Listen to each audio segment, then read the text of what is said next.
A veces, la niebla más densa no cubre los tejados, sino los recuerdos que preferimos no desenterrar.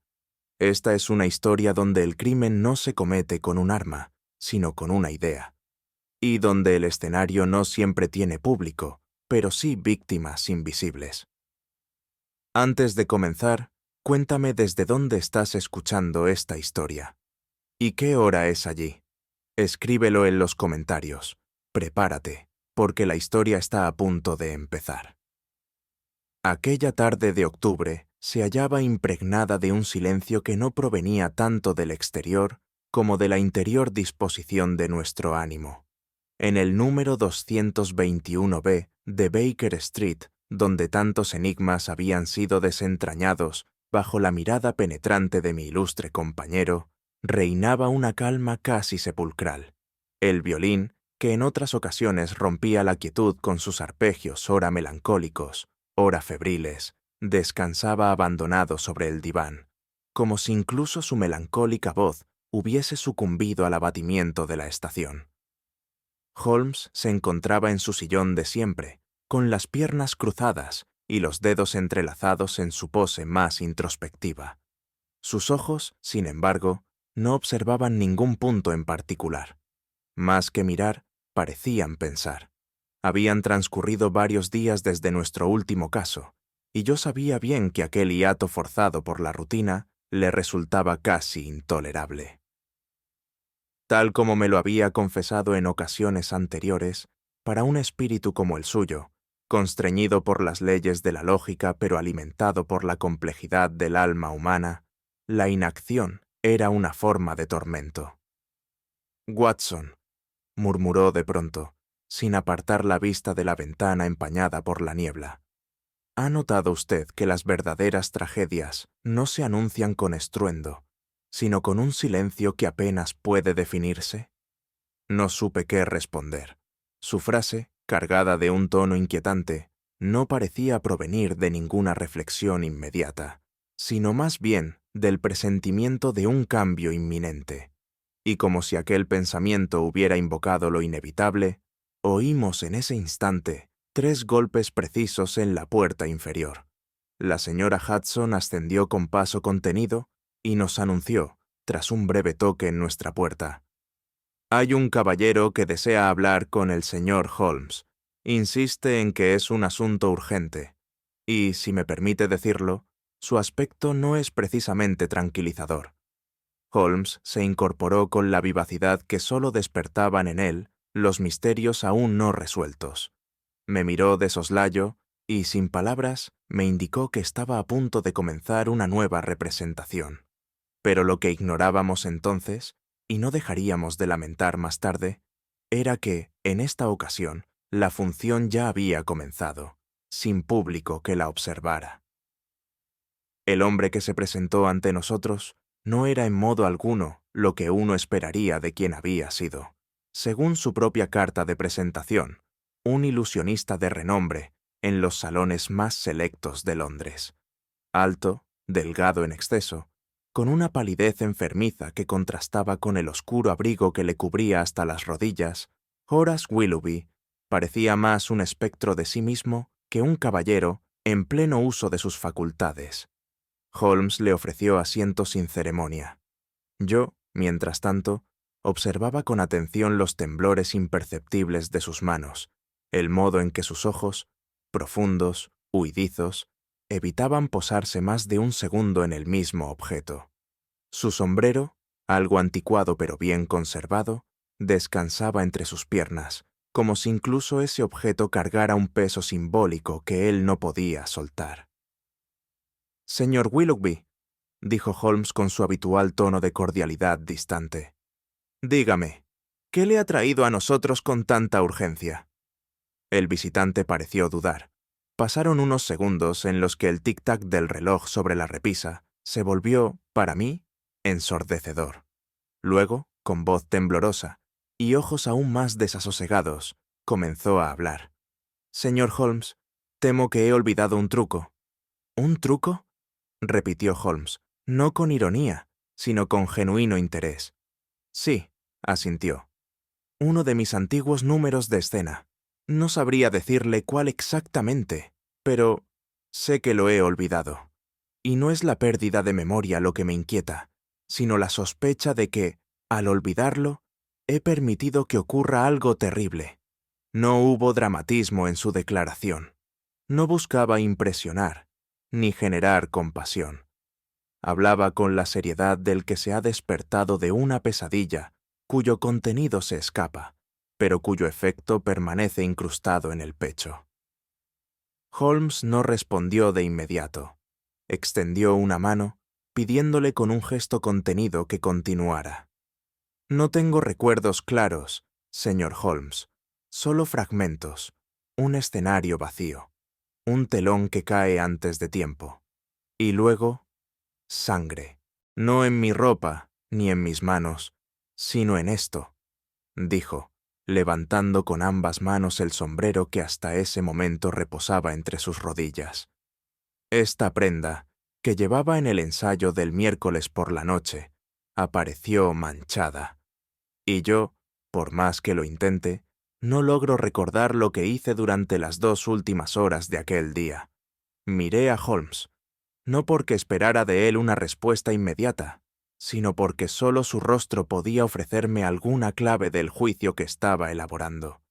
Pero él se limitó a observar el sombrero con creciente concentración, como si aquel objeto inanimado pudiera susurrarle una verdad que el mago había sido obligado a silenciar.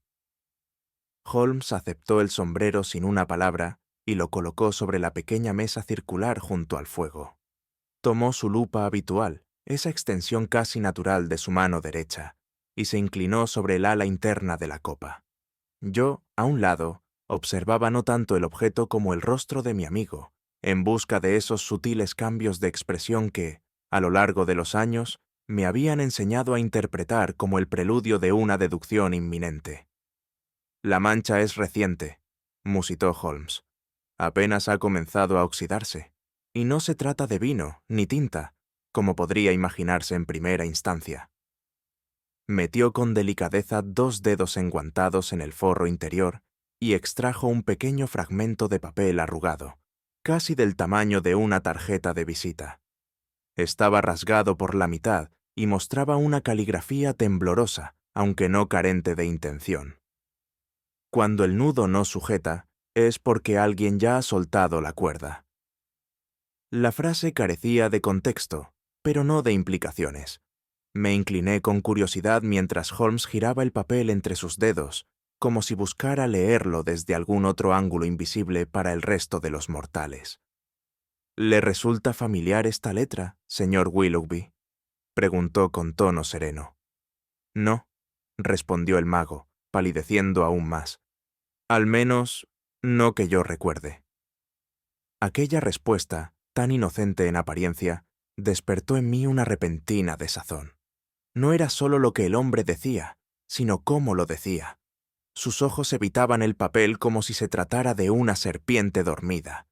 Y fue en ese instante, exactamente en ese instante, cuando advertí un leve estremecimiento en los hombros de Holmes, apenas perceptible para el ojo común, pero que en mí suscitó una certeza escalofriante. Lo que teníamos ante nosotros no era un simple truco olvidado, sino el eco velado de un crimen aún no comprendido, y aún estábamos, apenas, en los primeros compases. Mientras Holmes continuaba examinando el sombrero con su meticulosidad habitual, yo no podía apartar la vista del pequeño fragmento de papel extraído de su interior.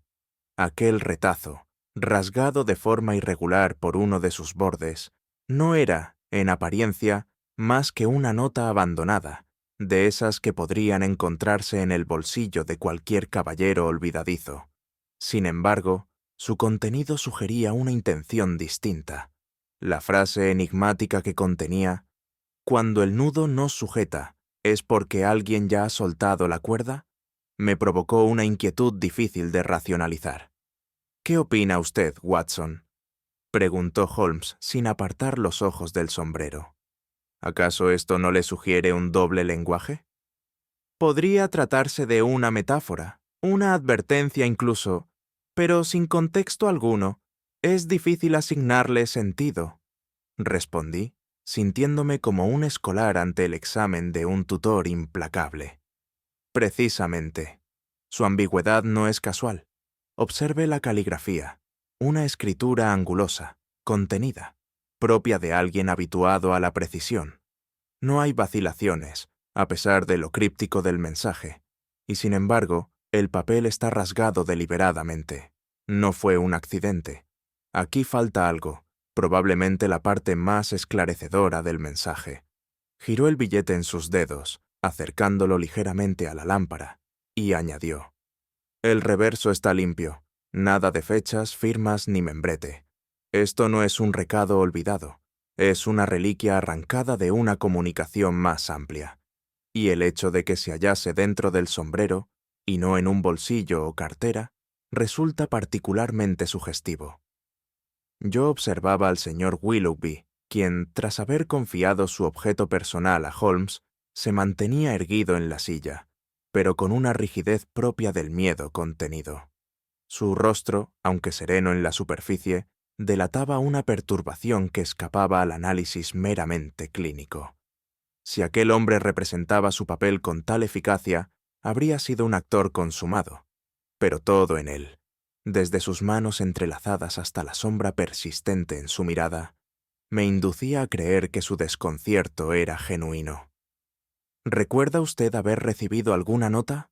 ¿O haberla escrito usted mismo en los últimos días?, le pregunté con tono suave.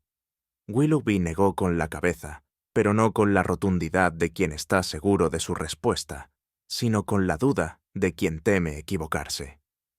«No que yo sepa, doctor, aunque no puedo descartar que algo así ocurriera. Mi memoria está fragmentada, como si hubiese despertado en medio de una función sin libreto».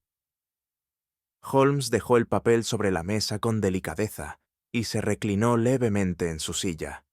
Durante unos segundos que parecieron alargarse sin misericordia, nadie pronunció palabra. Fue él quien rompió el silencio, con una voz casi meditativa. Una mente fragmentada, un sombrero manchado, una nota incompleta. 3 elementos huérfanos que, sin embargo, insinúan una coherencia subyacente.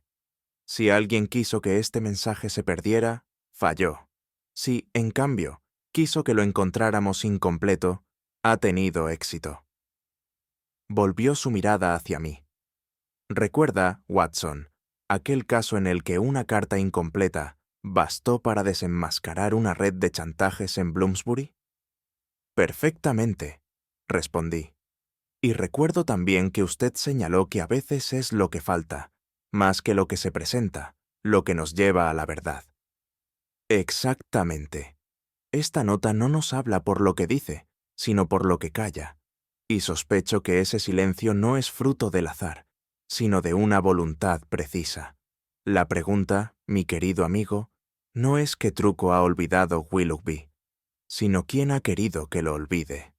No respondí. Algo en su tono, más grave que de costumbre, me hizo comprender que la inquietud ya se había instalado entre nosotros, como una cuarta presencia invisible en aquel cuarto, y sin embargo, aún faltaban piezas por descubrir.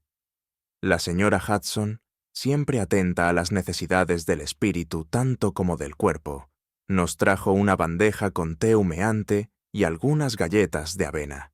Era, sin duda, su forma de devolvernos al terreno de lo cotidiano, como si el ritual de lo doméstico tuviera aún poder para disipar las sombras que se cernían sobre la estancia. Holmes, sin embargo, no tocó su taza. Se mantuvo en pie, de espaldas a nosotros, mirando a través del cristal empañado de la ventana. Yo, en cambio, ofrecí una taza al señor Willoughby, quien la aceptó con una gratitud silenciosa que revelaba su agotamiento. Aquel hombre no solo parecía haber sido despojado de un recuerdo vital, también daba la impresión de haber sido desarraigado de su propia identidad. «¿Y dice usted?», le pregunté con tono cuidadosamente neutral, «¿que no recuerda en absoluto lo sucedido tras el ensayo?» «Solo fragmentos», respondió. «No imágenes, sino sensaciones. Un olor a cera derretida, un crujido como de madera antigua, y una impresión, más que un hecho, la de haber sido observado. ¿Observado? Sí, como si alguien estuviese allí, pero no sobre el escenario, sino entre bastidores, oculto, vigilante. En ese momento, Holmes giró lentamente hacia nosotros. Sus ojos, grises y penetrantes, parecían haber concluido una larga serie de asociaciones internas. Habló con tono reposado, casi clínico.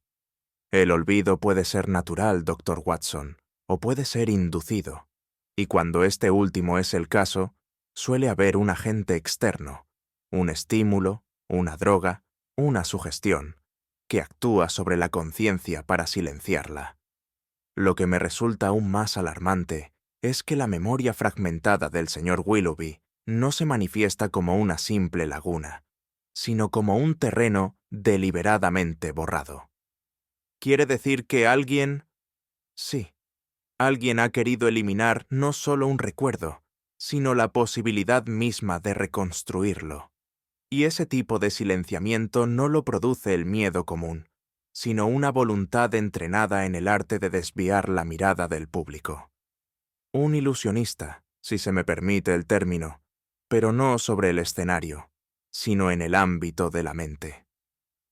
Me estremecí, porque si Holmes tenía razón, y rara vez se equivocaba en tales apreciaciones, entonces estábamos ante una forma de crimen más sofisticada que cualquier asesinato con arma blanca, el asesinato del juicio, de la certeza, de la memoria misma.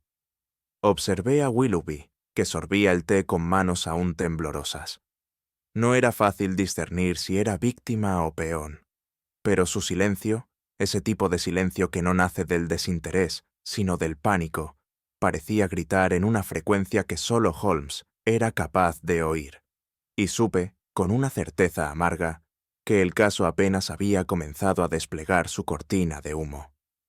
Al día siguiente, obedeciendo al curso de una lógica tan inexorable como invisible para los demás, Holmes propuso que nos trasladáramos al teatro donde el señor Willoughby, antaño célebre ilusionista, había realizado la mayor parte de sus representaciones.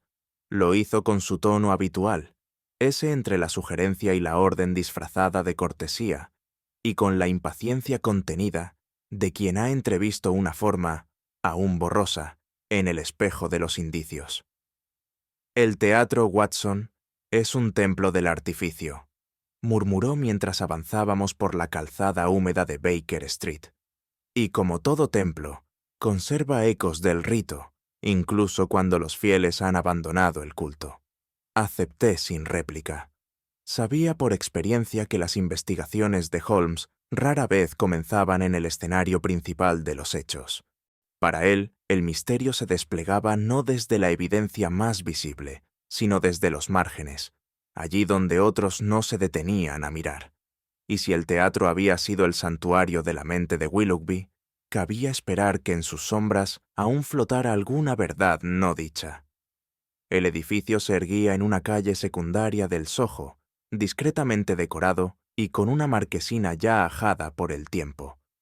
Nadie habría imaginado que bajo su techo, otrora, se había ejercido el arte de hacer desaparecer cuerpos ante la ovación de un público crédulo.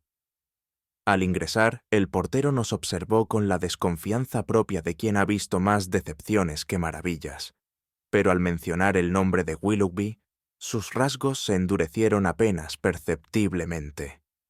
¿El mago?, dijo con un dejo de duda y pesar. Hace mucho que no se pronuncia ese nombre por aquí. ¿Ha regresado? Holmes no respondió. Lo hizo en su lugar una mirada que decía: «Estamos aquí porque lo invisible aún no ha sido perdonado». Y mientras ascendíamos los pasillos alfombrados en dirección al camerino, que una vez le perteneciera al ilusionista, sentí que nos adentrábamos no solo en un edificio vacío, sino en un pasado que aún se resistía a ser desmantelado. Nos recibió el director del teatro, un caballero alto, de perfil aguileño y maneras cuidadosamente ensayadas, cuyo nombre, Mr. Basil Merton, resonaba en ciertos círculos artísticos por su labor como regente de escenarios ambiciosos y modales aún más ambiciosos. Su vestimenta, ligeramente desfasada respecto a la moda presente, y su léxico impregnado de referencias clásicas, le conferían ese aire ambiguo tan propio de los hombres de escena. Mitad erudito, mitad espectro. «Señores», nos saludó con una reverencia medida. «Cualquier solicitud proveniente del señor Holmes merece mi más absoluta colaboración, aunque debo confesar que hablar de Willoughby es como evocar a un fantasma que algunos preferiríamos no volver a ver». Holmes, imperturbable, sonrió con educación. Y, sin embargo, los fantasmas más persistentes son aquellos que fueron convocados por actos incompletos. Nos han contado, señor Merton, que durante una reciente función se produjo un incidente fuera de lo previsto, un colapso en medio del público. El rostro del director se ensombreció con la lentitud de una nube que se desliza sobre un rostro de mármol. Ciertamente, una joven, una de esas voluntarias entusiastas que suelen alzar la mano sin medir las consecuencias, se desvaneció mientras era parte de uno de los números. Fue algo insólito. No hubo nada en la ejecución del acto que justificara tal reacción. ¿Sabe usted su nombre? Number era una espectadora anónima. Fue atendida de inmediato y abandonó la sala poco después. Pero hubo algo peculiar en su mirada. No era el desmayo común del susto. Era como si hubiese visto algo que no debía ver. Watson, que hasta entonces había permanecido en respetuoso silencio, intervino. ¿Y qué número se representaba en ese momento? El director dudó un instante, como quien busca entre recuerdos que desearía no revivir. Un acto de desaparición, por supuesto. La puerta del otro lado. Inspirado, según dijo el ilusionista que lo ejecutó, en uno de los antiguos trucos de Willoughby. Holmes frunció apenas los labios. Una ironía cruel, ¿no cree? Que un truco olvidado por su autor resurja en escena y vuelva a traer consigo el olvido. Mr. Merton no respondió, pero su silencio, medido y elegante, decía más que cualquier respuesta. Y Holmes ya había detectado, en esa omisión, una nueva dirección para sus pensamientos. El director accedió, tras breves titubeos, a permitirnos explorar la tramoya y los almacenes del teatro, donde se acumulaban baúles, mecanismos, trampillas móviles y telones ajados por los años. Era un mundo de artificios, de mecanismos destinados a sorprender, y cuya existencia dependía precisamente de que el espectador nunca sospechara su presencia. «Aquí, señores», dijo Merton mientras descendíamos por una estrecha escalera lateral, «es donde reposan los secretos viejos, algunos ya olvidados por quienes los ejecutaron».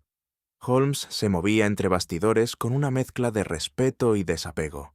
Observaba con atención los mecanismos, las cuerdas colgantes, las estructuras de madera oculta tras los decorados, como quien desarma un lenguaje que ya no se habla, pero que aún conserva su gramática.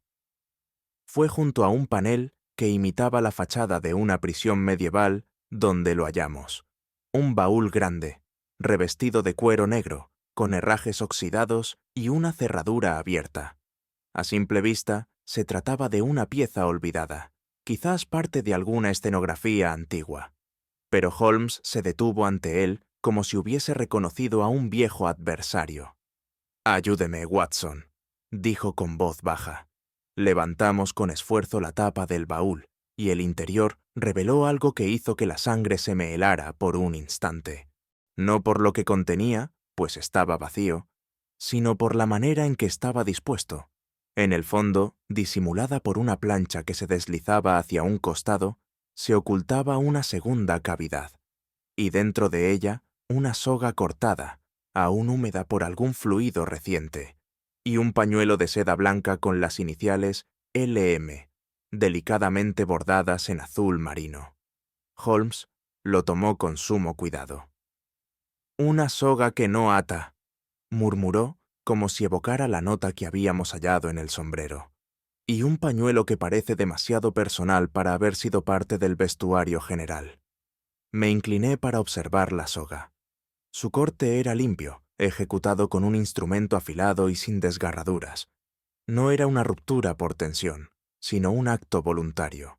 Y el pañuelo, pese a su delicadeza, tenía un pliegue mal disimulado.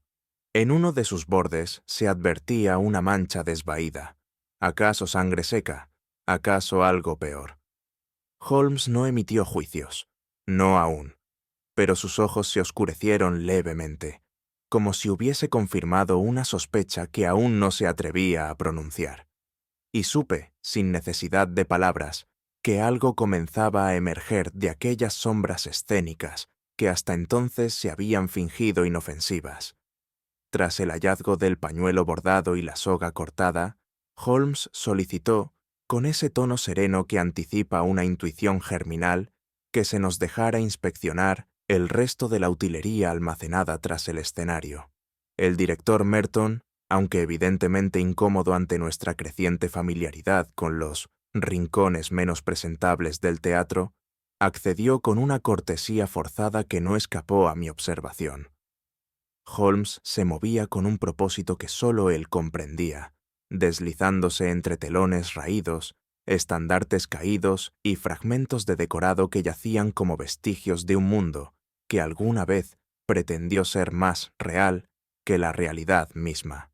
Fue entre los vestigios de una escenografía orientalista, un palacio ficticio de columnas pintadas y alfombras falsamente persas, donde su atención se detuvo con brusquedad. «Aquí», musitó, agachándose con presteza. «Observe, Watson», señaló un pliegue irregular en la base de una estructura de cartón piedra. Al levantar con cuidado una de las losetas de imitación, apareció un sobre amarillento, semioculto entre polvo y astillas de madera. Su textura quebradiza y su sellado irregular sugerían que no había sido manipulado en algún tiempo. Holmes lo abrió sin romper el silencio.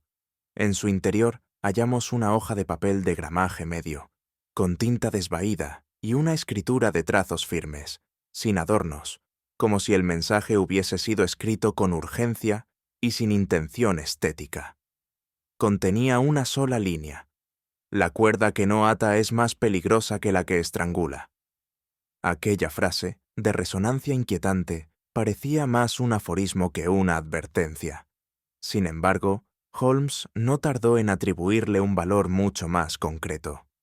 «Esto», dijo con expresión sombría, «no es mera metáfora. En el lenguaje privado de los ilusionistas, ciertas expresiones adquieren un significado funcional. Cuerda que no ata alude a un truco que no debe ejecutarse, a un número alterado por fuerzas externas. En otras palabras, un acto contaminado por la voluntad ajena. ¿Y quién conocería ese código, aparte de Willoughby? Cualquiera que haya formado parte del círculo». Sus ojos brillaron con una agudeza especial. «Y me atrevo a decir que el director Merton, pese a sus intentos de parecer ajeno, tiene una familiaridad demasiado precisa con los actos antiguos del señor Willoughby». Me estremecí ante la posibilidad.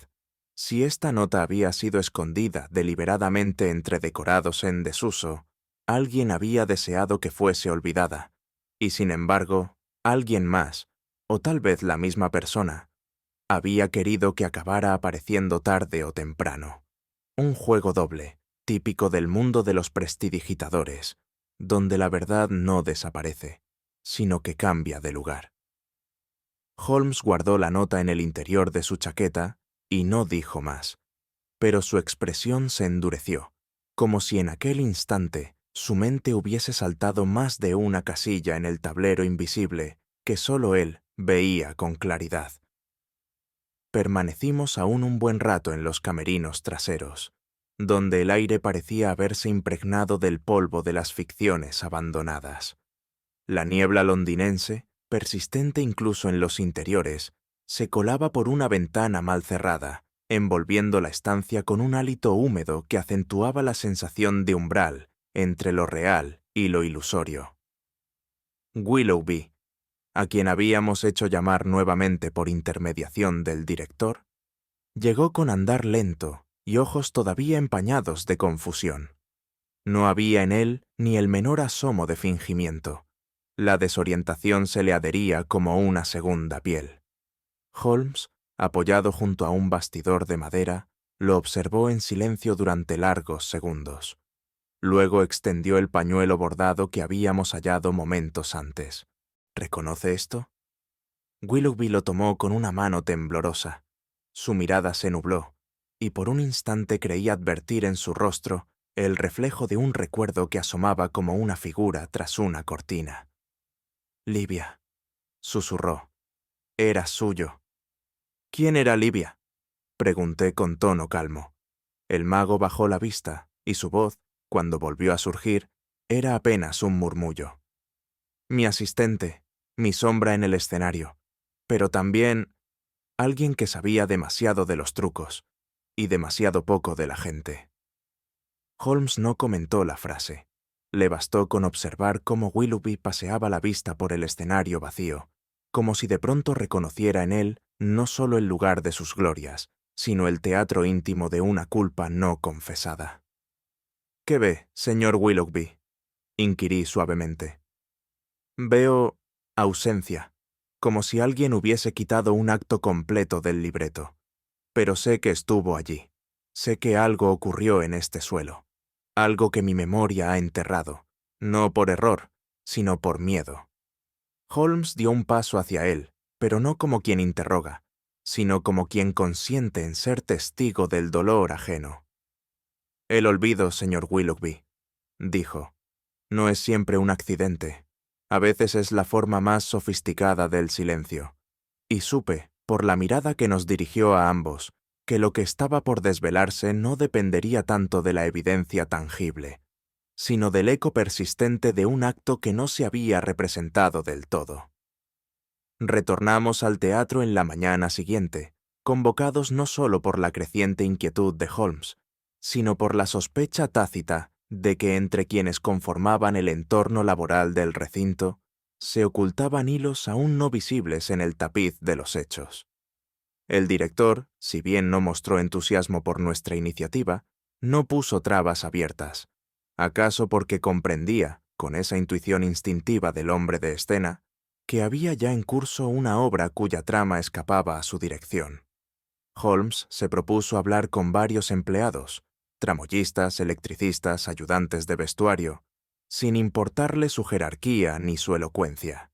Él sabía, como pocos, que las verdades más esquivas suelen deslizarse por labios temerosos o entre gestos involuntarios.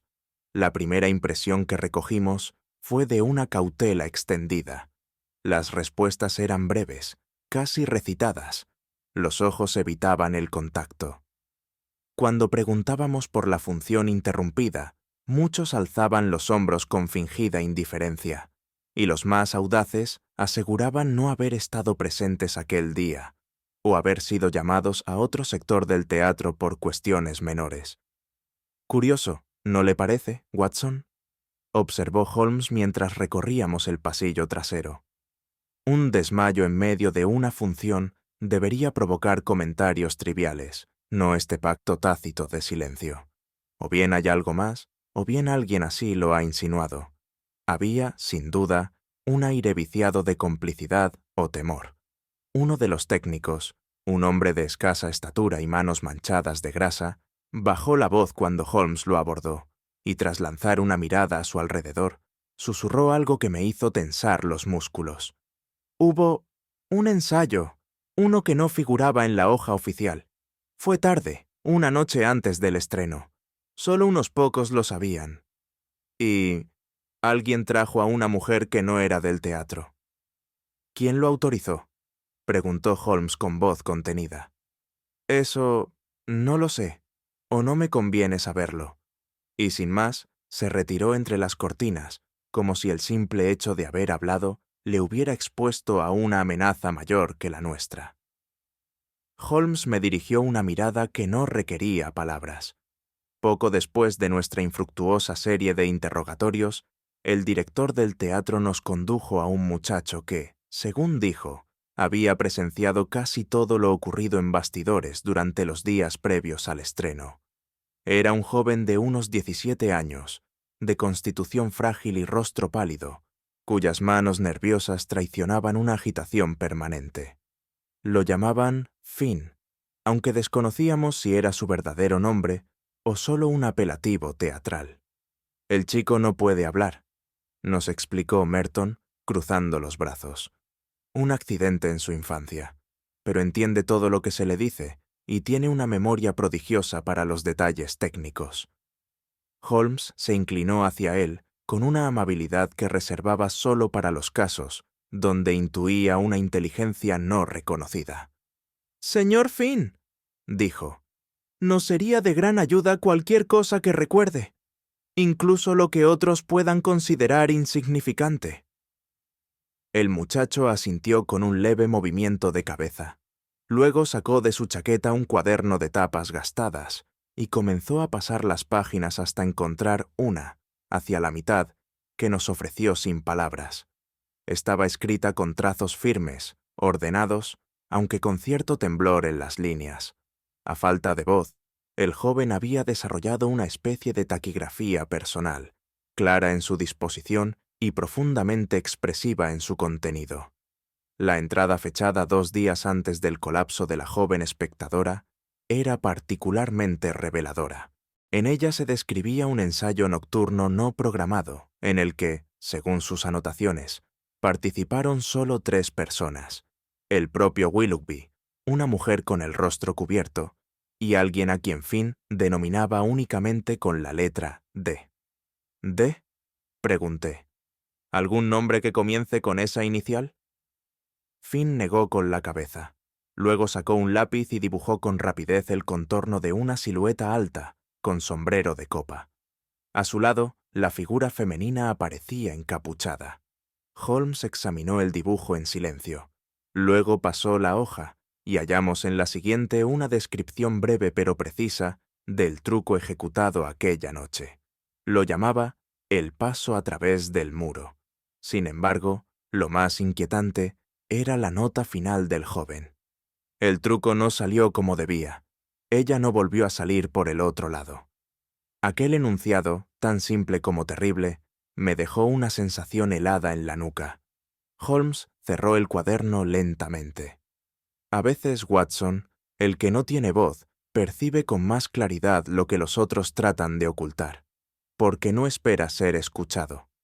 Si algo caracteriza a Holmes, además de su prodigiosa capacidad de deducción, es su desconfianza hacia los testimonios humanos cuando se confrontan con la lógica de los objetos inanimados. Así, tras recibir las pistas del joven Finn, insistió en examinar por su cuenta la disposición técnica del escenario y, más concretamente, los dispositivos ópticos utilizados en los trucos de ilusión. «No debemos olvidar, Watson», me dijo mientras recorríamos la galería superior del teatro, «que toda magia depende de 2 cosas, la atención distraída y el espejo bien colocado. Si uno de los 2 falla, el truco se rompe. Pero si ambos son manipulados, puede construirse una mentira mayor que la suma de sus partes». Solicitó acceso a la tramoya superior, donde se almacenaban los paneles reflectantes y los mecanismos giratorios. Allí, con la ayuda de una lámpara portátil, examinó minuciosamente cada soporte, cada bisagra, cada ajuste de ángulo. «Observe esto», señaló tras unos minutos. «Este espejo ha sido reubicado recientemente. El polvo acumulado deja una silueta precisa de su posición anterior, y el nuevo ángulo coincide con el punto de vista del público en la 6ª fila central, exactamente donde, según el informe del director, se sentaba la joven que se desmayó. ¿Quiere decir que lo que ella vio no era lo mismo que el resto?» «Exactamente». Para ella, el truco no fue un acto de ilusión, fue una revelación involuntaria. Tal vez presenció el mecanismo real, o tal vez vio algo que estaba destinado a permanecer oculto. La sola posibilidad de que la ilusión hubiese sido deliberadamente descompuesta para revelar su artificio, no como error, sino como advertencia, abría una nueva dimensión al caso. ¿Fue la joven una víctima de un truco fallido? o testigo de algo más siniestro? Holmes guardó silencio mientras bajábamos las escaleras, pero su expresión, ensombrecida y pensativa, no presagiaba una conclusión cercana. Algo en aquel teatro, quizás en los propios espejos, seguía mintiéndonos, y cada reflejo, en lugar de aclarar, parecía multiplicar los rostros posibles del engaño. Fue en el desván del segundo nivel, donde se almacenaban escenografías en desuso y libretos deteriorados, donde Holmes, con ese olfato que combina paciencia y percepción, encontró un cuaderno de notas atribuido al antiguo regidor técnico del teatro. No era un diario personal en sentido estricto, sino una colección de observaciones profesionales, diagramas de iluminación, anotaciones sobre cambios en la tramoya y referencias cruzadas a obras representadas años atrás. Entre las páginas más recientes, escritas con lápiz duro, en una caligrafía angulosa, destacaba una serie de entradas agrupadas bajo el título Trucos del señor W. Dot. Bajo dicho encabezado, aparecían descripciones breves de ciertos mecanismos utilizados por Willoughby durante su última temporada en el recinto. No obstante, lo que atrajo inmediatamente la atención de Holmes fue un margen lateral, donde, en tinta azul casi desvanecida, alguien había garabateado un nombre con evidente prisa. Livia Marston, ver armario de los espejos, desaparecida. La frase, a pesar de su parquedad, obró sobre nosotros como un aldabonazo. El nombre de una mujer, introducido en medio de esquemas técnicos y sin mayor explicación, sugería una cercanía inesperada a la maquinaria del caso. «Livia Marston», musitó Holmes, cerrando el cuaderno con delicadeza. Finalmente, el telón comienza a elevarse. «¿La conoce usted?», pregunté, aunque intuía la respuesta. «Solo de oídas. Fue asistente de Willoughby durante sus años más innovadores. Se decía que poseía un talento innato para anticiparse al ritmo del acto, al punto que algunos la consideraban el alma invisible de su espectáculo. Luego desapareció del círculo teatral y poco después de la vida pública en general». Holmes guardó silencio unos instantes. «Desaparecida», repitió con énfasis medido. «No retirada, ni casada, ni enferma. Simplemente borrada. ¿No le parece, Watson, que las desapariciones que nadie comenta son siempre las más peligrosas?» Y en esa sentencia, proferida casi como una plegaria, se instaló el peso del nombre rescatado, un eco femenino que, al resurgir en la penumbra, prometía romper el hechizo de la ilusión. Decidimos interrogar nuevamente al joven tramoyista, Finn, quien hasta entonces se había mostrado cooperativo en los límites de su particular silencio. Esta vez, sin embargo, su conducta fue marcadamente distinta. Apenas pronuncié el nombre Livia Marston. Su cuerpo se tensó visiblemente, y sus manos, hasta entonces seguras en su cuaderno, temblaron de forma evidente al sostener el lápiz. No escribió, no dibujó, simplemente bajó la mirada y permaneció inmóvil. «Interesante», comentó Holmes con voz suave pero incisiva.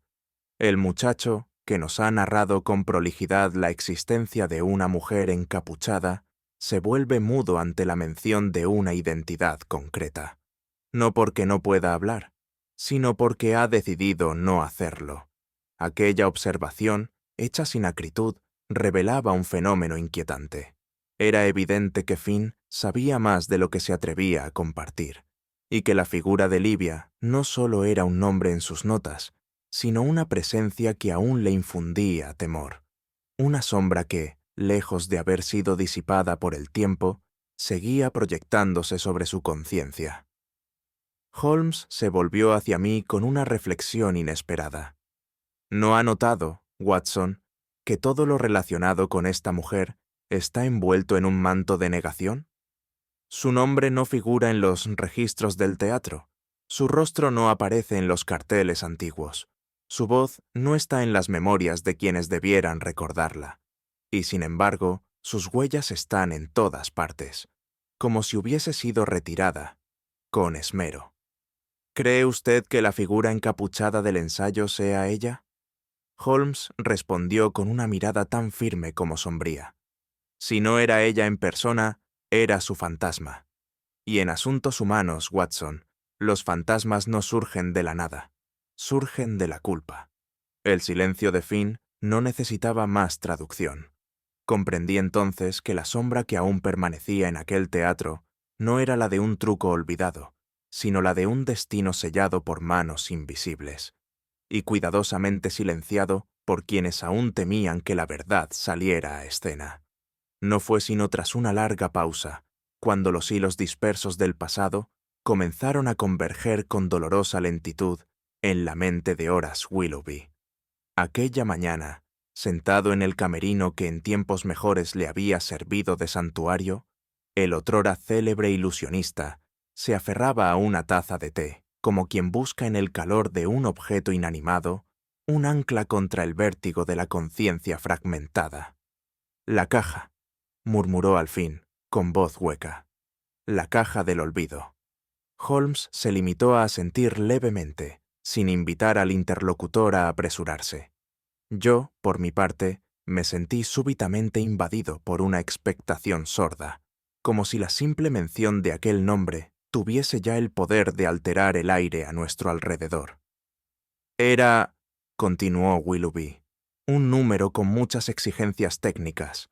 El voluntario se introducía en la caja frente al público, la tapa se cerraba, se pronunciaban las palabras rituales, y luego se abría de nuevo, vacía. Pura ilusión, por supuesto, pero dependiente de una precisión casi quirúrgica.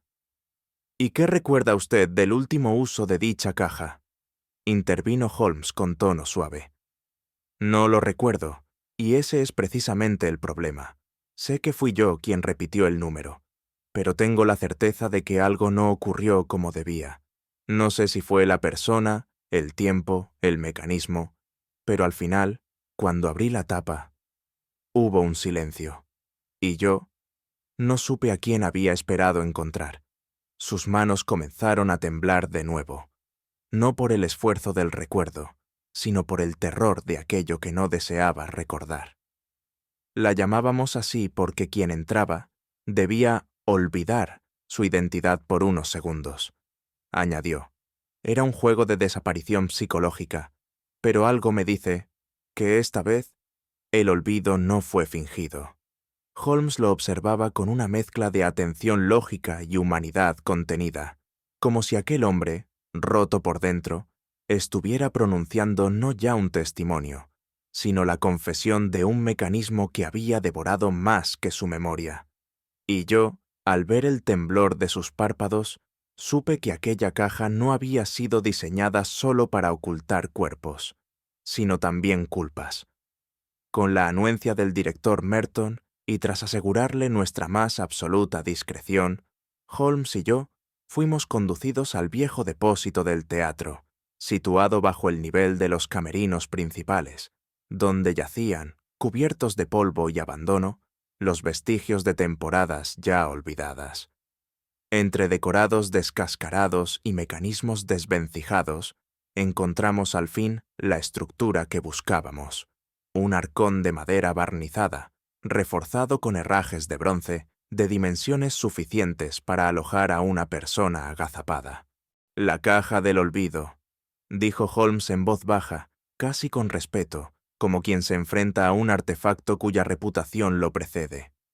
El mecanismo exterior parecía inofensivo. Bisagras firmes, cerradura central, respiraderos laterales apenas visibles. Sin embargo, fue al abrirla que advertimos lo inquietante.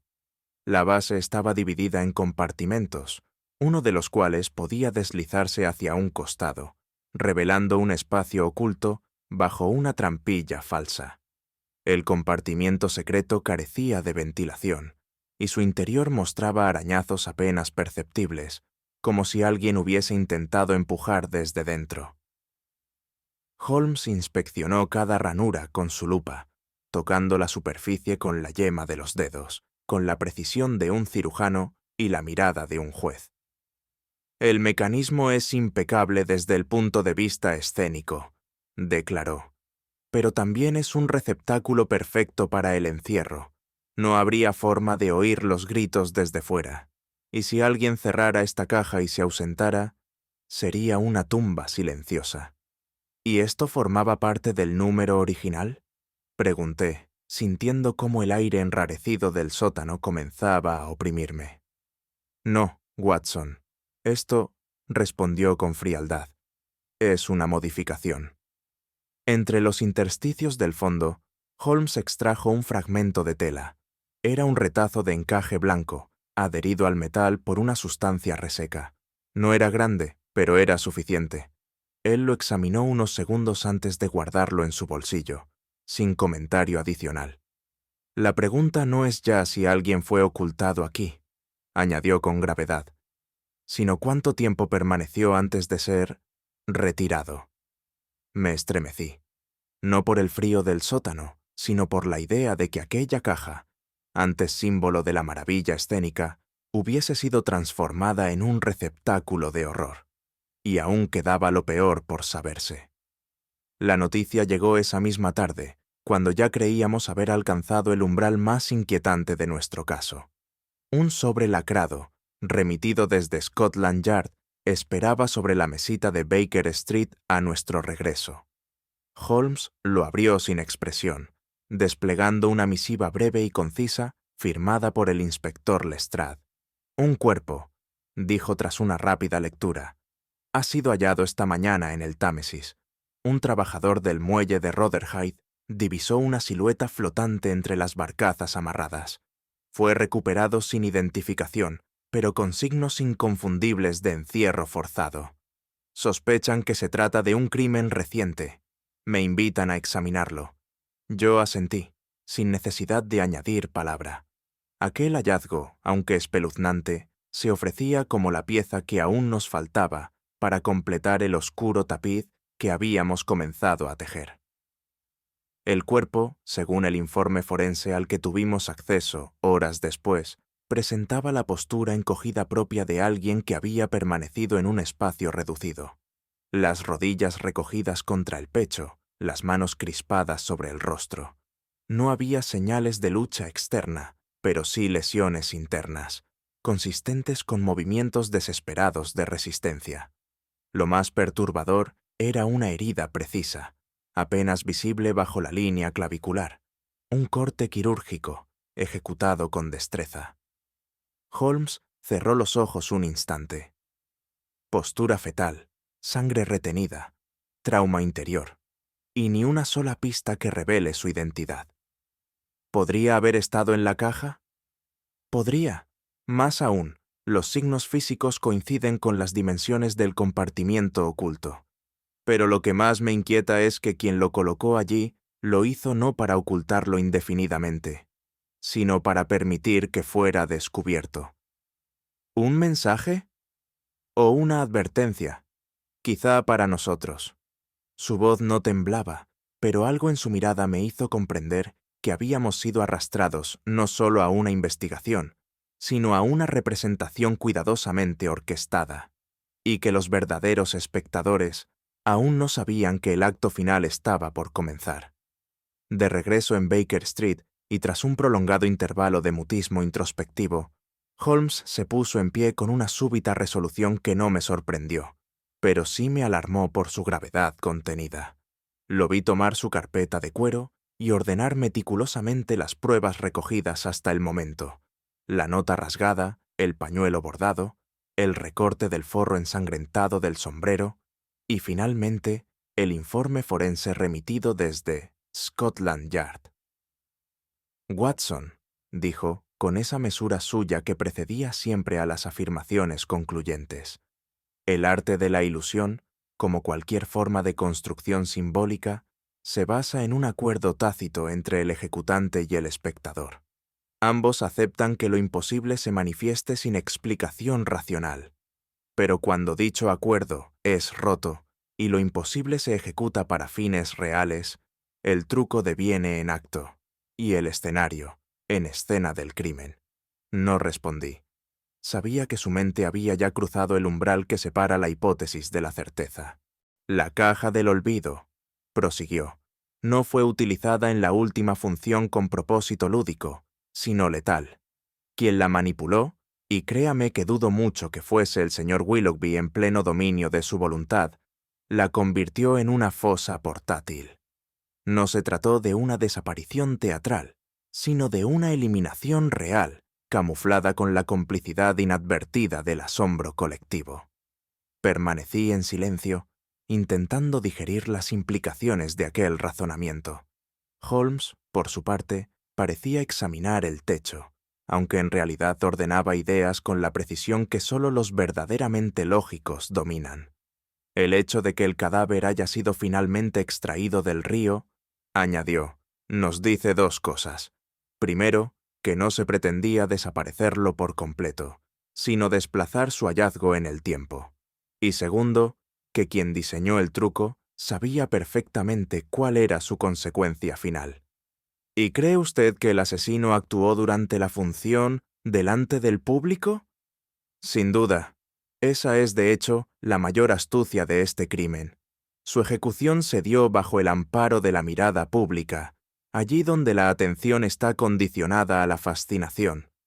El asesino no ocultó su acto en la sombra, lo disolvió en el aplauso. Y con esa afirmación, pronunciada sin énfasis, comprendí que el velo que rodeaba al crimen había dejado de ser una neblina moral. Era, sencillamente, una escenografía hábilmente diseñada. Recuerdo, con una precisión que aún me desasosiega, el momento en que Holmes abandonó la estancia para redactar un informe confidencial dirigido a Lestrade. Me quedé solo, frente al fuego ya moribundo, meditando sobre el alcance moral del descubrimiento que acabábamos de confirmar. No era el crimen en sí lo que me perturbaba, pues como médico y como observador de la naturaleza humana, conocía de sobra la capacidad del alma para la crueldad, sino el contexto en el que aquel acto atroz se había perpetrado. Un escenario, un público, un truco de desaparición y, al centro de todo ello, la ilusión de inocuidad. Me sobrecogió la idea de que cientos de personas hubiesen aplaudido la representación sin sospechar que el misterio no residía en el mecanismo, sino en el hecho de que, en aquella ocasión, la desaparición no era reversible, que lo que creyeron presenciar como parte de una fantasía cuidadosamente coreografiada fue, en realidad, la consumación de un asesinato perfectamente encubierto. ¿Hasta qué punto, me pregunté, puede un público ser cómplice de un crimen sin saberlo? ¿Es la ignorancia del espectador suficiente para absolverle moralmente, o pesa sobre él cierta responsabilidad por haberse dejado fascinar hasta el punto de renunciar al juicio?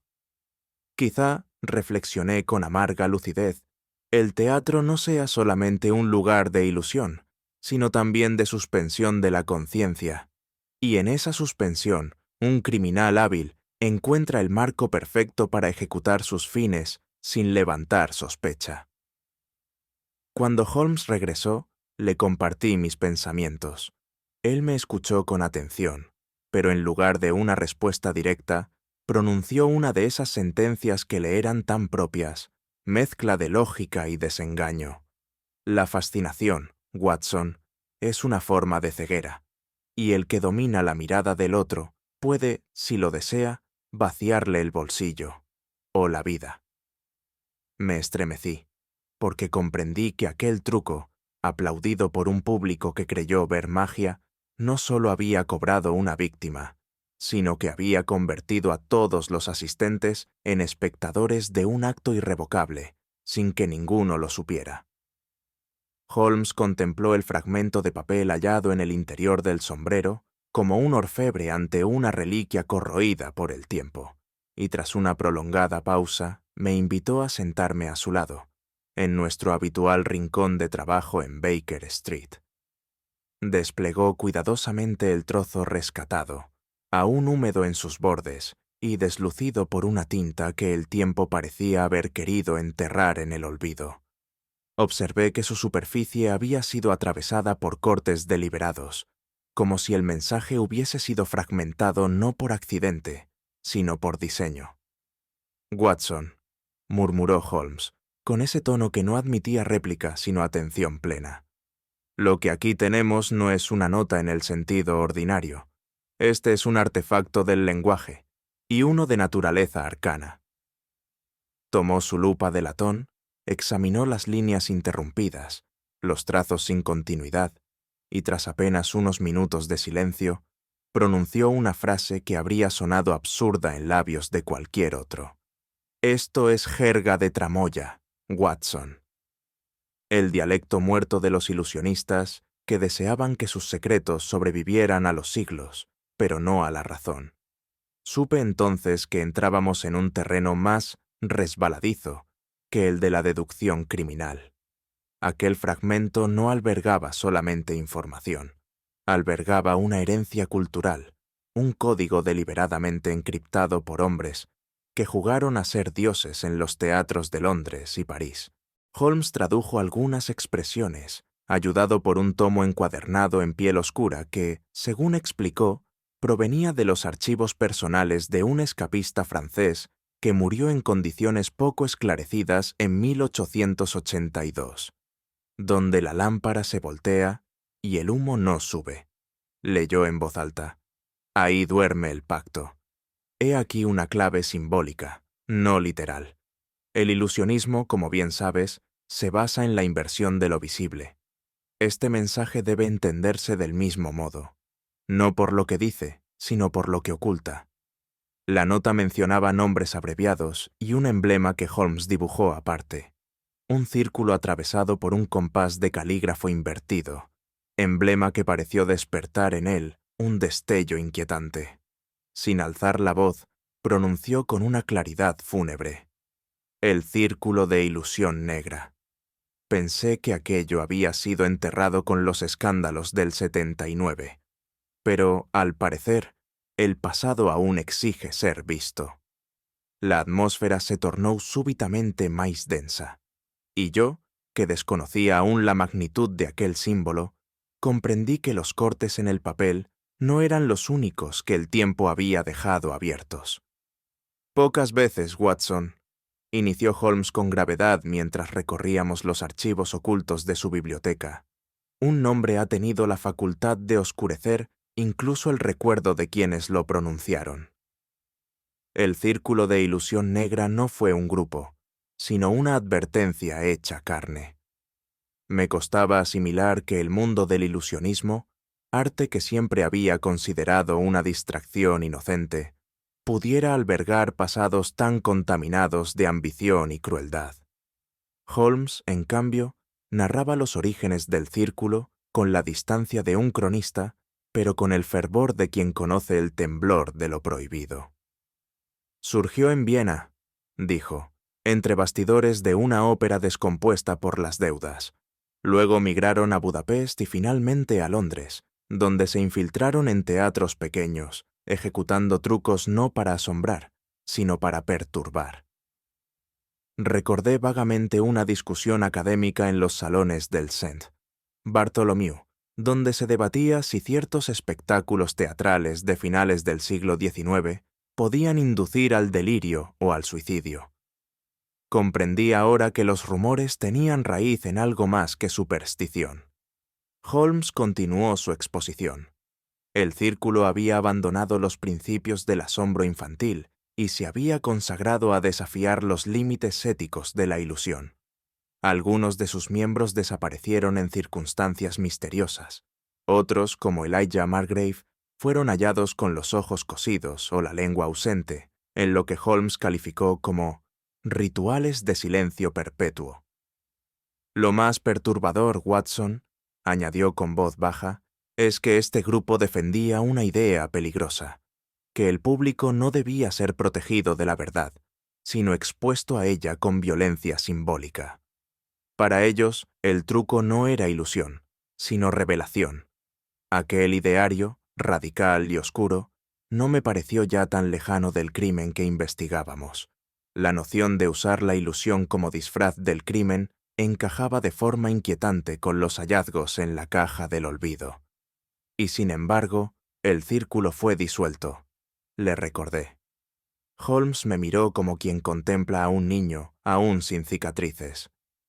El fuego que no se ve, Watson, no es señal de extinción, sino de que alguien aún sopla sobre las brasas.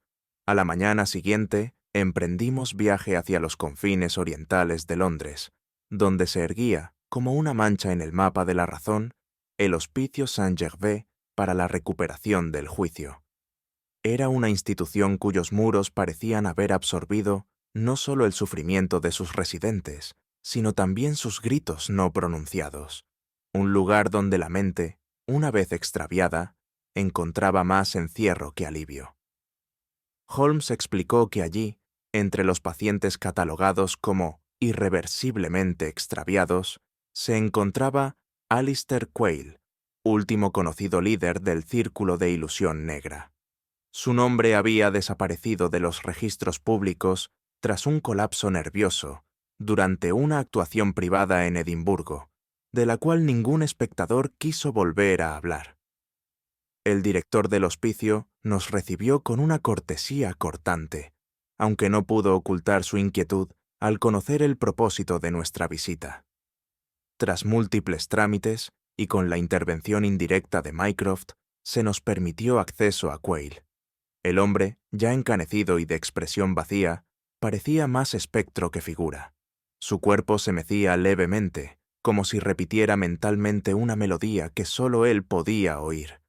Pero al oír el nombre Willoughby, sus ojos brillaron por un instante con una chispa que no era recuerdo, sino juicio. Holmes le habló en voz baja, empleando fragmentos del lenguaje de los ilusionistas, símbolos y palabras cifradas. Alistair respondió con frases quebradas, a veces incoherentes, otras de una lucidez estremecedora. El truco nunca fue el espejo, murmuró. Fue la audiencia. Ellos eran el número. Holmes anotó cada palabra con una atención reverencial. Cuando mencionamos la caja del olvido, Quayle se rió con una carcajada seca que heló mi sangre. No es una caja, dijo. Es un umbral. Quien entra, no regresa, no como fue. Y entonces, con un hilo de voz, pronunció una última frase que, según Holmes, había sido el juramento tácito del círculo. La ilusión no es escape, es condena. Aquella visita no nos ofreció respuestas claras, pero sembró una certeza incuestionable. El círculo no había desaparecido. Simplemente había aprendido a disfrazarse mejor que nunca. Durante un prolongado intervalo en el que las palabras de Alistair Quayle parecían extinguirse en murmullos irreconocibles, Holmes mantuvo la vista fija en el anciano, como si intentara leer en los pliegues de su rostro el residuo oculto de una memoria que aún palpitaba en los márgenes de la razón. Fue entonces, con súbita lucidez y sin aparente provocación, que Quayle pronunció un nombre que no figuraba en ningún informe oficial ni en los testimonios recogidos hasta ese momento. Livia Marston. El temblor en su voz no era fruto exclusivo de la edad ni del deterioro mental. Había en ella la reverberación de una emoción más antigua, casi reverencial, teñida de culpa. Holmes se inclinó levemente hacia él. ¿Quién era ella para el círculo? El anciano pareció no oír, o quizás no quiso responder de forma directa. Sin embargo, lo que pronunció después constituyó un testimonio más elocuente que cualquier confesión formal. Quiso mirar, susurró. No al conejo, ni al sombrero, ni a la trampa. Miró más allá del truco, vio la mano del titiritero y comprendió que no era uno de nosotros. Fue entonces cuando el telón cayó. Le costaba hablar, pero cada palabra parecía contener en sí misma una advertencia cifrada. Livia descubrió lo que debía permanecer ilusionado: el mecanismo detrás de la maravilla, el pacto tácito entre el mago y el abismo. La imagen que emergía era la de una mujer que, movida no por frivolidad, sino por genuina sed de conocimiento, se adentró en los dominios más oscuros del ilusionismo ritual y de los juramentos no escritos. Holmes anotó el nombre con una lentitud inusual, como si temiese que el mero acto de escribirlo pudiera despertar antiguos ecos. ¿Está muerta?, pregunté. Quayle sonrió con una expresión inexplicable. Eso nadie lo sabe. Pero si vive, no lo hace entre nosotros, ni entre los otros. Aquel último enigma no precisaba aclaración. Comprendí, con escalofriante certeza, que Livia Marston había traspasado un umbral que ningún espectador debía siquiera vislumbrar. No había huido de la escena, se había perdido en ella. Y aunque Holmes no dijo una sola palabra al respecto, su silencio era tan denso como un telón sellado tras el último acto de una obra, cuya trama nadie se atrevía a repetir en voz alta. De regreso a Baker Street, el trayecto nos encontró en una inhabitual reserva de palabras. Holmes, con el rostro ensombrecido por una de esas inquietudes, que no confiesa, sino que fermenta en su interior, encendió su pipa sin pronunciar una sola deducción.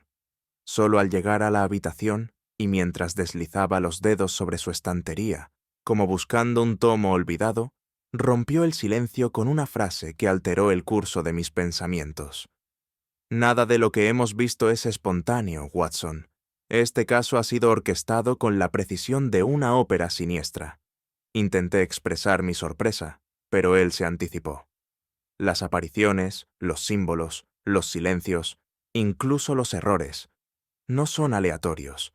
Alguien, o algo, mueve los hilos. Y nosotros, amigo mío, apenas hemos rozado la superficie del tablero. Observé su expresión, mezcla de asombro racional y leve desagrado, como quien admira una inteligencia rival a la que no le concede aún el privilegio de la victoria. Se volvió hacia mí con ese brillo particular en los ojos que anunciaba teorías aún en gestación. Imagina una obra de teatro en la que los actores creen improvisar, cuando en realidad cada gesto, cada pausa, cada caída, ha sido milimétricamente pautada. Eso somos, partícipes en una representación cuyo autor permanece en la sombra. ¿Y Quayle fue también manipulado? Él fue utilizado, como lo fueron los demás, incluso Willoughby, quizás incluso Marston. Me atreví a preguntar lo inevitable. ¿Y nosotros, Holmes? ¿Estamos también atrapados en el guión de otro?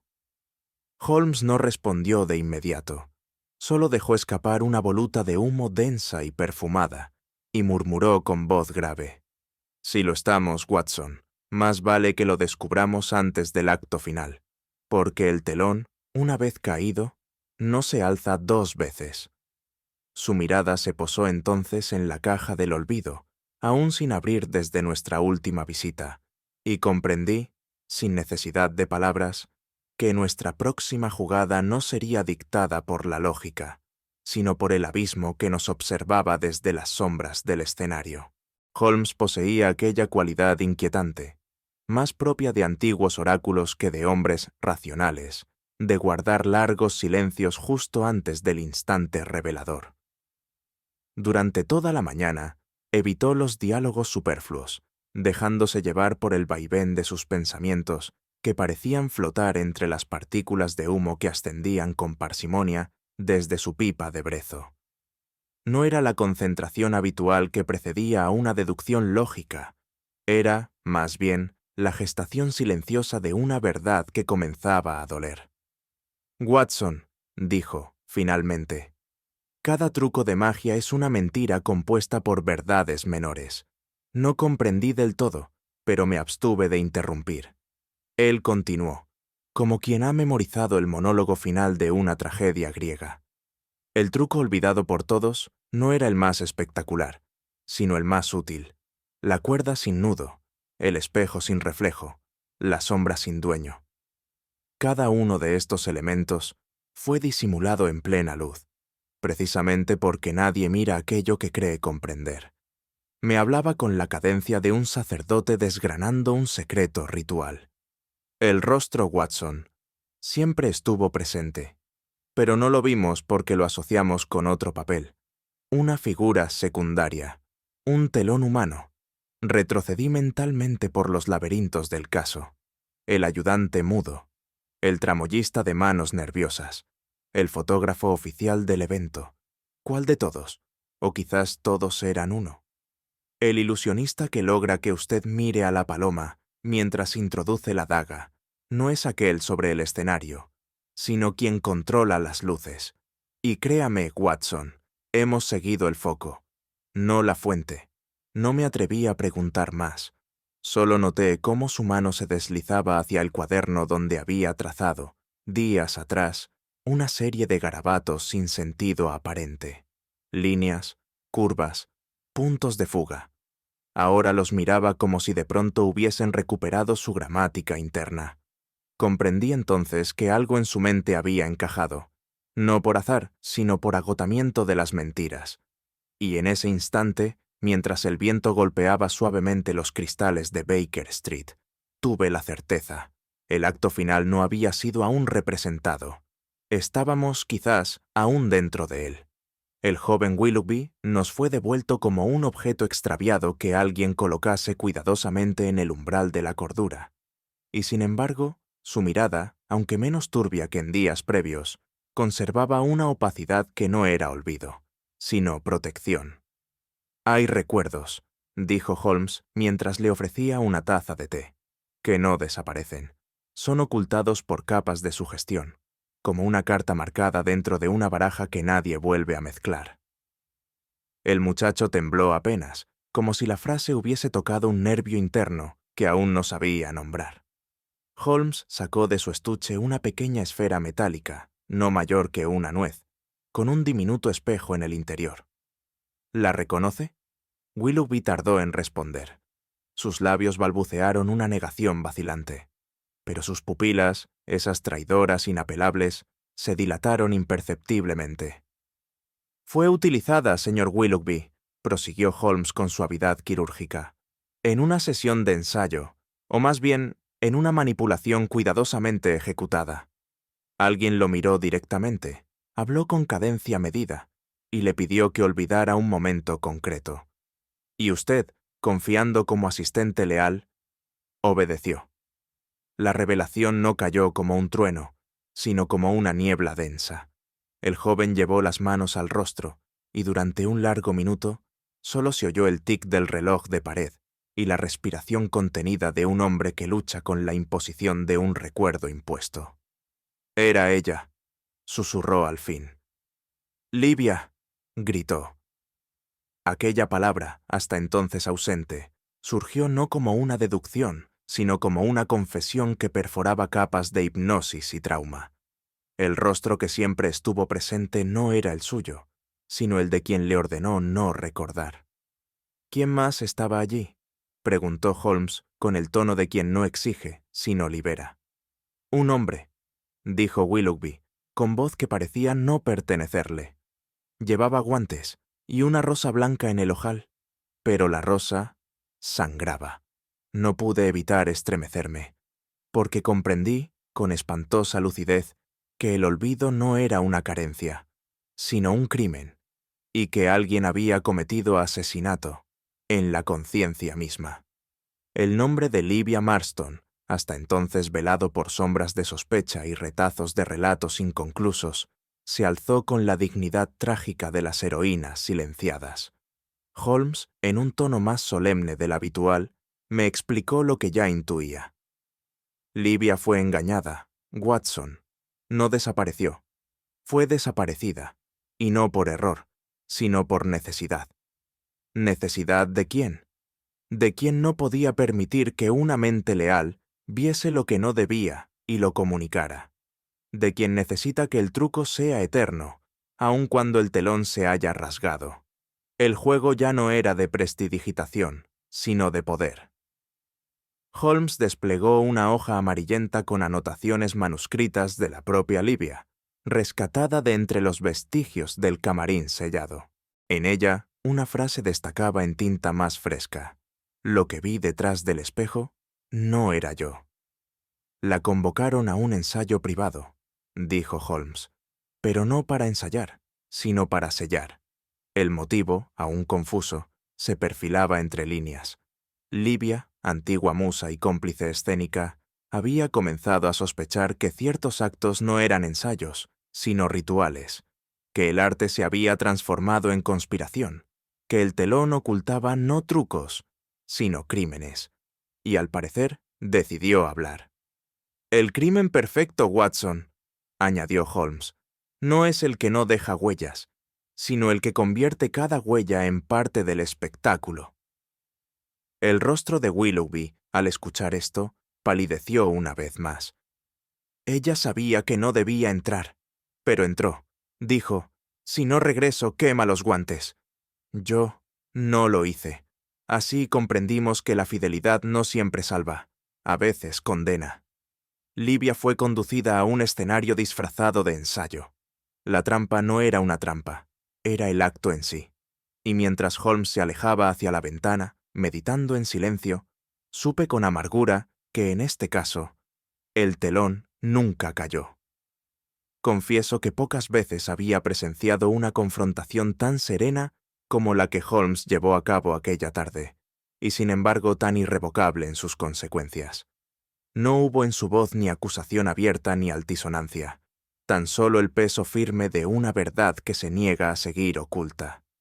Fue, si se me permite la imagen, como si alguien retirara el telón final de una obra que todos creían concluida y revelara aún una última escena, cuidadosamente oculta al ojo común. El director Rupert Melgrave se encontraba en su despacho, rodeado de programas impresos, medallas de festivales pasados y retratos firmados de actores olvidados. Tenía el porte de quien ha confundido durante años el aplauso con el afecto y el control con el arte. Recuerdo que, al vernos entrar, nos recibió con esa cordialidad excesiva que solo los culpables emplean con naturalidad. «Señor Melgrave», comenzó Holmes sin ceremonia, «¿cree usted que la perfección escénica justifica cualquier medio?» «¿Le parece a usted esa una pregunta propia de un detective o de un crítico teatral, señor Holmes?», replicó el otro con sonrisa educada, aunque con un leve temblor en la comisura de los labios. «De un hombre, simplemente», respondió Holmes, «pues es entre hombres, no entre ficciones, donde se decide si la realidad tiene aún derecho a intervenir en la representación». Acto seguido, Holmes depositó sobre la mesa una carpeta con copias de los registros de ensayo, transcripciones de cartas manipuladas y, finalmente, la flor ensangrentada que Willoughby recordaba en el ojal del misterioso visitante. La rosa era suya, señor Melgrave, como lo era el guión alterado de aquel último ensayo, como lo fue la llave del cuarto de tramoyas donde Livia Marston jamás debió entrar sola. Melgrave no respondió, ni siquiera pareció respirar. Miró los documentos con el espanto de quien se reconoce, de pronto, protagonista de su propia farsa trágica. «Usted la admiraba, sin duda», prosiguió Holmes con tono casi compasivo, «pero también la temía, porque ella, más que nadie, entendía que su teatro ya no era arte, sino manipulación, que ya no buscaba emocionar al público, sino doblegarlo». Finalmente, el hombre dejó caer la cabeza entre las manos. No gritó, no negó, no pidió clemencia. Fue entonces cuando comprendí que el peor castigo para un director no es la cárcel, sino saberse descubierto sin aplauso final. Y sin embargo, la función, en cierto modo, aún no había concluido. La noche cayó sobre Londres, con esa lentitud implacable que parece reservada a los días en que uno ha presenciado demasiadas revelaciones. Desde la ventana de Baker Street contemplaba el desfile irregular de los faroles de gas y los rostros anónimos que cruzaban la calle, ajenos por completo al drama que acabábamos de desentrañar. Fue entonces cuando Holmes, dejando a un lado sus notas, pronunció una reflexión que aún hoy me acompaña. «El teatro, Watson, es el único lugar donde la mentira, si es perfecta, se aplaude». Callé, sin hallarme con fuerzas para refutar o confirmar. Habíamos presenciado un crimen cuidadosamente ejecutado, no con armas tradicionales, sino con las herramientas del arte: sugestión, silencio, simbolismo. Y lo más perturbador, a mis ojos, no era tanto la muerte de Livia Marston, ni siquiera la manipulación cruel de Willoughby, sino el hecho de que nadie, ni el público ni los colegas, lo hubiese advertido. ¿Cree usted, Holmes, me atreví a preguntar, que el teatro corrompe a los hombres? No, mi querido Watson, respondió él tras breve pausa, pero ofrece a ciertos hombres una máscara, y algunos la prefieren al rostro. Entonces recordé el rostro desencajado de Melgrave mientras era escoltado por los agentes, sin grilletes visibles, pero con la derrota moral colgando de su espalda como una capa raída. Había dirigido cientos de funciones, recibido centenares de elogios, y sin embargo, su caída no produjo ni un suspiro entre los asistentes. Ningún aplauso le fue concedido. Nadie se levantó. La justicia, continuó Holmes, no siempre requiere de testigos. A veces basta con quitar el foco, y la ilusión se disuelve. Asentí, sintiendo en lo más hondo de mi alma que habíamos asistido, no a la resolución de un caso, sino al final de una representación donde el crimen fue ovacionado, solo porque nadie supo que era real. Y así, mientras el reloj marcaba la hora exacta en que debía alzarse el telón en el teatro, supe que aquella noche, el telón, por fin, no se alzaría más. A pesar de que el señor Willoughby fue formalmente eximido de toda responsabilidad por las autoridades, resultaba evidente para Holmes, y dolorosamente claro para mí, que la prisión más férrea no siempre está hecha de hierro. Observé en él la expresión turbia de quienes regresan de un naufragio, no con la serenidad del rescatado, sino con la pesadumbre del que ha perdido algo que no sabe nombrar. Su andar era el de un actor que, tras bajar el telón, no logra desprenderse del personaje que representó. No puedo recordar el momento exacto en que ella entró al cuarto, pero sí el olor a humo y el frío. Musitó en una de nuestras conversaciones posteriores. Holmes, que había permanecido en silencio, lo miró con una mezcla de severidad científica y discreta compasión. Los recuerdos reprimidos, Watson, son como sombras en una caverna, vagos, temblorosos, pero no por ello menos reales. En ocasiones, el mayor crimen no es el que se comete contra el cuerpo, sino contra la memoria. Willoughby temblaba al pronunciar ciertos nombres, pero no por miedo externo, sino por el estremecimiento íntimo de quien ha sido testigo involuntario de algo que su mente, por su propio bien, decidió ocultar. Los médicos hablaban de trauma, de sugestión posthipnótica, de amnesia funcional. Holmes, en cambio, hablaba de heridas sin sangre. No se trata de lo que no recuerda, me dijo esa misma tarde, sino de lo que no se le permitió recordar. Y así quedó suspendida nuestra conversación, como una cuerda sin nudo, preparándonos para descender aún más en la niebla del artificio. La estancia de Baker Street se hallaba envuelta en un silencio denso, apenas interrumpido por el rasgueo meticuloso del violín de Holmes.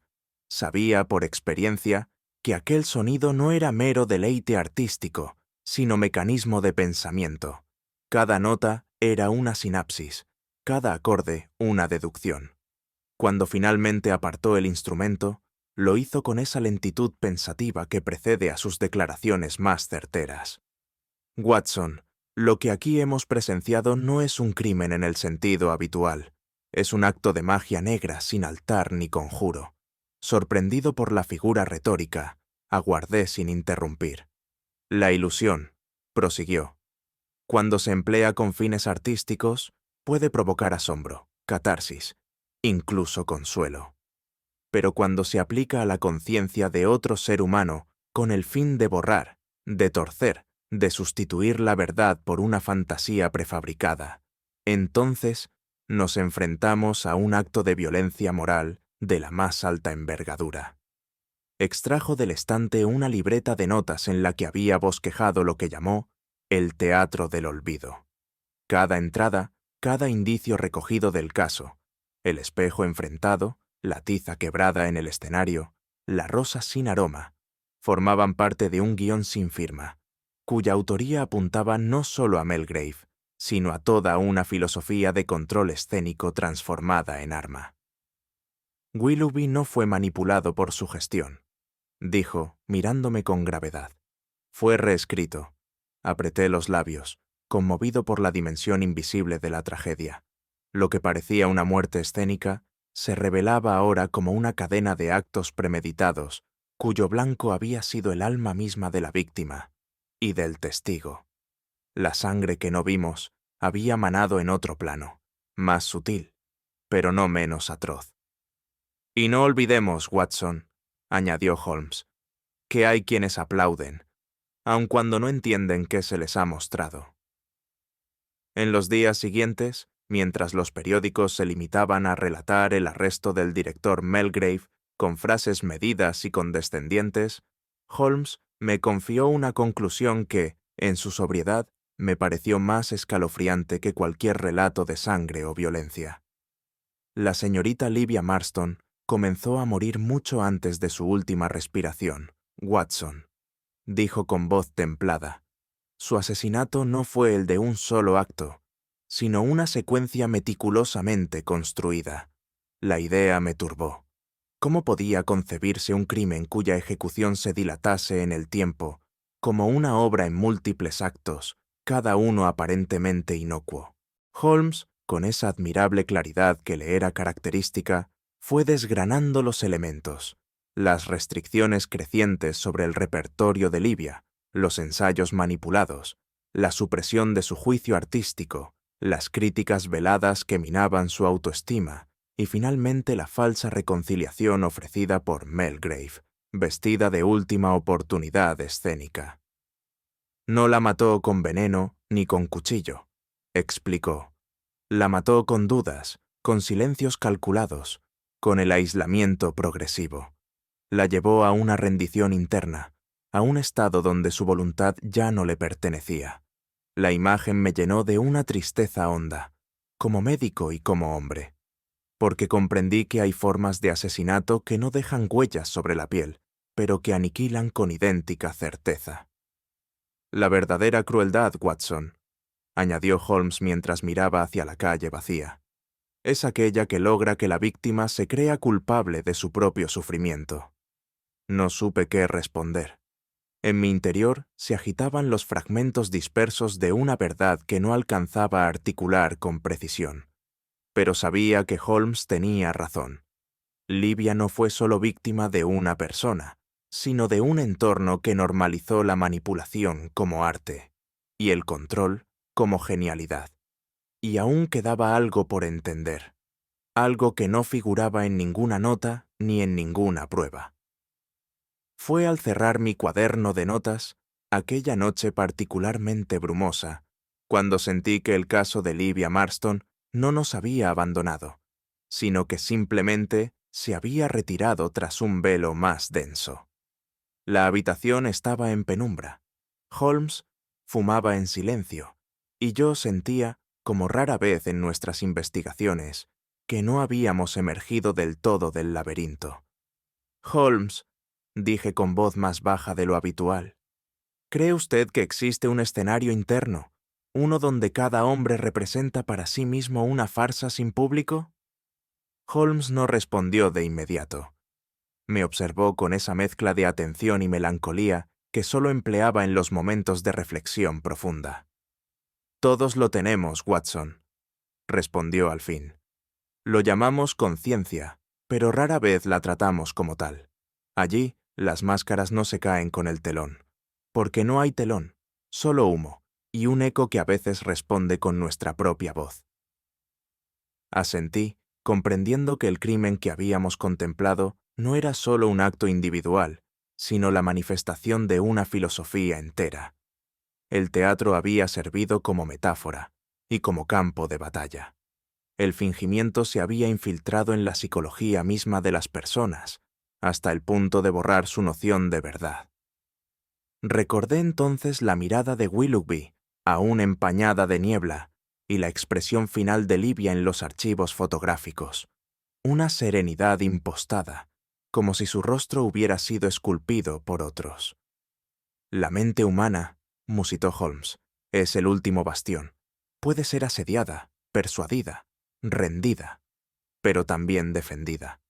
Lo que diferencia al hombre libre del esclavo no es su fuerza, sino su capacidad para resistir la ficción que otros imponen. Esa noche no escribí más. Me quedé largo rato contemplando la brasa moribunda en la chimenea, sintiendo que el humo no provenía solo del tabaco, sino de los recuerdos que arden sin llamas. Y supe, con certeza dolorosa, que hay crímenes que no encuentran justicia en tribunales, sino únicamente en la conciencia de quienes los comprenden. Y yo había comprendido. A veces, el crimen más perfecto no deja cadáver, sino silencio, y un alma rota que nadie sabrá reconstruir. ¿Y tú? ¿Habrías notado la mentira, si venía envuelta en aplausos y luz de escenario? Cuéntamelo en los comentarios. Me encantará leerte. Si esta historia te ha dejado pensando, deja tu like, compártela con alguien que ame los enigmas, y suscríbete para seguir explorando los misterios que nunca se anuncian con telón.